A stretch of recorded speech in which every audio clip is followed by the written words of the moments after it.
दोस्तों, नरेंद्र मोदी के भाषण से तिलमिला उठे बिहार के डिप्टी सीएम तेजस्वी यादव। तेजस्वी यादव मोदी जी के भाषण को सुनकर के और मोदी जी के कानून वन नेशन और वन इलेक्शन की बात सुनकर के तिलमिला उठे और वो क्या क्या अनाप शनाप बोल रहे हैं गुस्सा करके। इसको पहले आप सुनिए, उसके बाद हम आपको इस पर विशेष तरह से प्रतिक्रिया के रूप में बताने का प्रयास करेंगे। पहले सुन लीजिए। बेरोजगारी है, गरीबी है, पहले वन नेशन वन इनकम तो करें, इसके लिए कमेटी बनाए। बेकार की बात कर रहे हैं वन नेशन वन इलेक्शन की। वन नेशन वन इनकम होना चाहिए।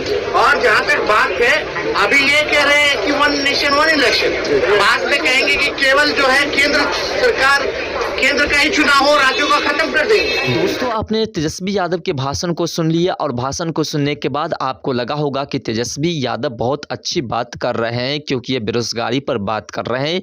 लेकिन दोस्तों, आपको बता दें कि जब से इंडिया महागठबंधन बनी है और इसमें जब से इसकी बैठक चल रही है, तब से इन लोगों की स्थिति बिगड़ी हुई है। क्योंकि इन लोगों में सबसे पहले यही झगड़ा चल रहा है कि कौन बनेगा प्रधानमंत्री इंडिया महागठबंधन का। क्योंकि इसमें जितने भी पार्टी हैं वे तमाम पार्टी अपने आप को प्रधानमंत्री बनाने की कोशिश कर रहे हैं, जिसमें अरविंद केजरीवाल हो, राहुल गांधी हो, नीतीश कुमार हो या फिर ऐसे जितने भी नेता है, वो तमाम नेता चाहते हैं कि हम इंडिया महागठबंधन के प्रधानमंत्री बने। क्योंकि तमाम नेता के कोई ना कोई मंत्री इस तरह के बयानबाजी लगातार करते रहते हैं कि ये बनेंगे प्रधानमंत्री तो वो बनेंगे प्रधानमंत्री।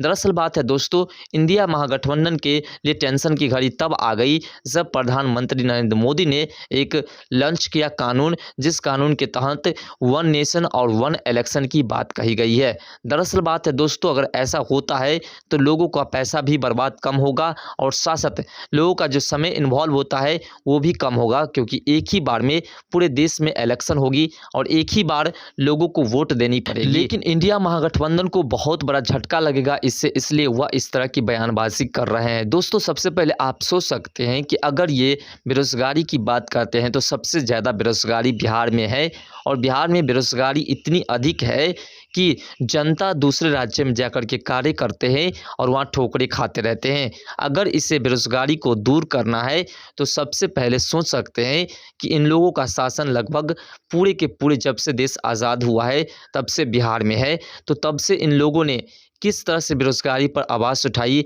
और कब बेरोजगारी को समाप्त करने की कोशिश की, बस लगातार बयानबाजी करते रहते हैं। तेजस्वी यादव ने जो ये बयान दिया है, इस बयान का मतलब आप जो निकाले, लेकिन मायने में इसका मतलब ये है कि इन लोगों की पार्टी का कहीं स्थान नहीं मिल रहा है, इसलिए ये लोग इस तरह की बयानबाजी कर रहे हैं। दरअसल बात है, इन लोगों की बैठक मुंबई में हुई और मुंबई की बैठक के बाद जब ये लोग वापस लौटे तो मीडिया ने इनसे प्रश्न किया कि वन नेशन और वन इलेक्शन की बात केंद्र सरकार कर रहे हैं, इसके बारे में आप क्या कहना चाहते हैं।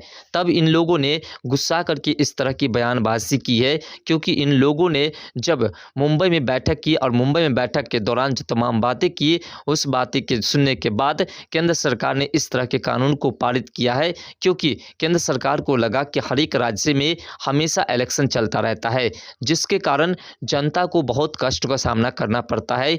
हमेशा उसे अपना कार्य छोड़ करके और वोट देने के लिए जाना पड़ता है। शायद अगर वन नेशन और वन इलेक्शन रहेगा तो शायद जनता एक ही बार इलेक्शन में जाएंगे वोट देने के लिए और वोट दे करके अपने कार्य में लग जाएंगे। उसका समय भी बर्बाद नहीं होगा और उसका कार्य भी समय से होता रहेगा। इसलिए वन नेशन और वन इलेक्शन की घोषणा की है। लेकिन इन लोगों को उसके बाद लगा कि हम लोग इधर बैठ करके अपनी रणनीति तैयार कर रहे थे और केंद्र सरकार ने एक ऐसा कानून पारित कर दिया जिससे कि हमें बहुत बड़ा झटका लग सकता है। और इसलिए ये लोग जो मन में आते हैं वो अनाप शनाप बोलना शुरू कर देते हैं। दोस्तों, इस तरह की बयानबाजी से ये आपको लग रहा होगा कि बहुत अच्छा बिहार के डिप्टी सीएम तेजस्वी यादव कर रहे हैं। लेकिन अगर इसे बेरोजगारी की बात करनी है, अगर इसे बेरोजगारी समाप्त करनी है तो इतने दिनों से ये लोग शासन किए हैं। इनके पिताजी कितने वर्ष तक शासन किए, इनके माताजी कितने वर्षों तक शासन किए, नीतीश नीतीश कुमार जी कितने वर्षों तक शासन किए, क्यों नहीं ये लोग बेरोजगारी को समाप्त करने की कोशिश किए और क्यों नहीं बेरोजगारी को समाप्त किए। जहाँ तक आपको लगता होगा कि बिहार में लगातार सिर्फ घोटाला हुए हैं और घोटाला के तहत ही बिहार की बर्बादी हुई है।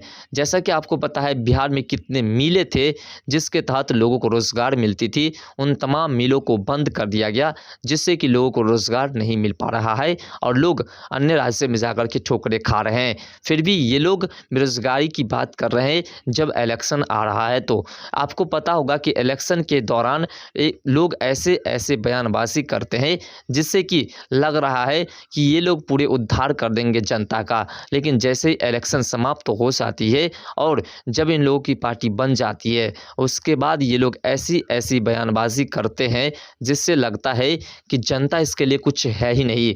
सिर्फ इलेक्शन तक, वोट लेने तक जनता इसके लिए थी, उसके बाद जनता इसके लिए कुछ भी नहीं है।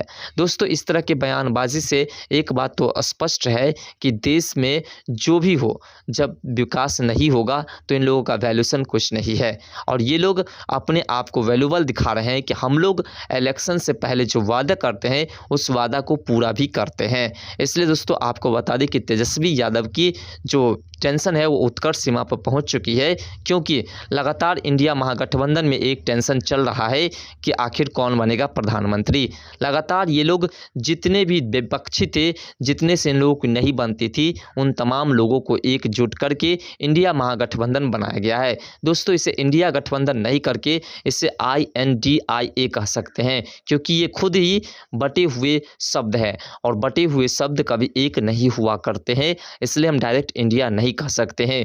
भले ही INDI को ये लोग इंडिया कहे, लेकिन INDIA सिर्फ INDIA ही है, क्योंकि ये शब्द अलग अलग बटे हुए शब्द है और इस अलग अलग बटे हुए शब्द का अर्थ ये है कि ये लोग पूरे देश को अलग अलग बांटना चाहते हैं। इसलिए ये लोग इस तरह की बयानबाजी करते हैं जिससे कि इन लोगों को इलेक्शन में फ़ायदा हो जाए, उसके बाद ये लोग घोटाला करके देश को बेच करके खाने का काम करें। जिस प्रकार से बिहार को बेच करके खाया गया है उसी प्रकार से पूरे राज्य को बेच करके खाया जा सके।